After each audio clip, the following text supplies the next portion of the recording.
Now, the first COVID-19 vaccine manufacturing plant on the African continent has opened in South Africa.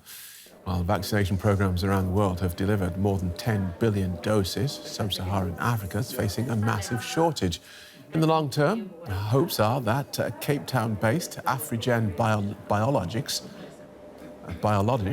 will be able to increase local production, delivering an affordable product and reducing dependency on imports.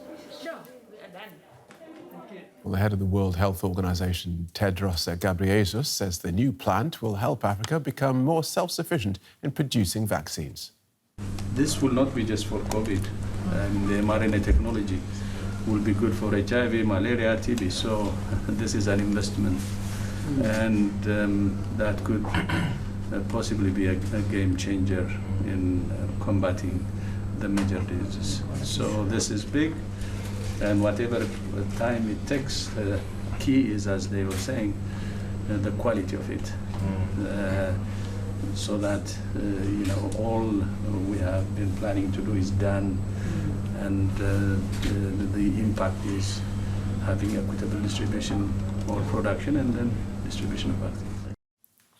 Well, DW correspondent Adrian Kriege was able to get a first-hand look at the production site.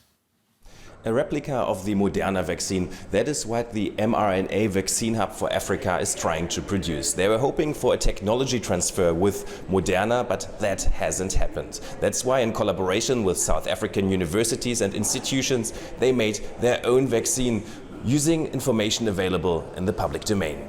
So Moderna has not committed to a technology transfer yet, and in many aspects we don't need it anymore. So this is a center that will develop technology that will be transferred to multiple other organizations in low and middle income countries, building sustainable capacity and capabilities. But it is also an entity that has a long-term view on the design and development and production of novel vaccines, new vaccines, essential for the burden of disease in low and middle income countries. Companies like BioNTech have been critical about that approach, as they have been about the idea of waiving intellectual property rights for vaccine production. But South Africa and the World Health Organization are supporting this initiative. Because the only option we have is to succeed. So we will, and it's in good hands.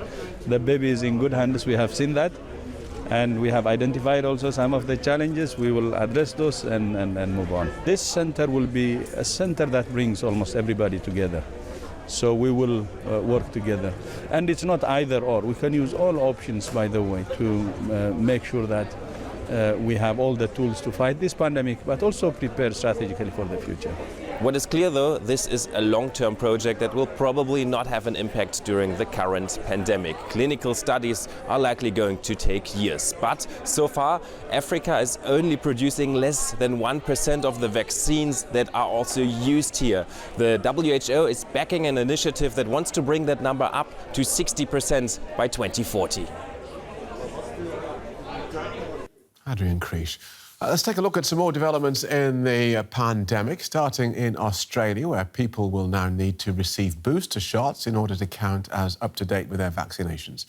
The Netherlands is aiming to drop most of its restrictions by the end of this month. The government says record infection levels have only led to limited hospital admissions, and protesters against a vaccine mandate and tough coronavirus rules have occupied the grounds of New Zealand's parliament for a fourth day.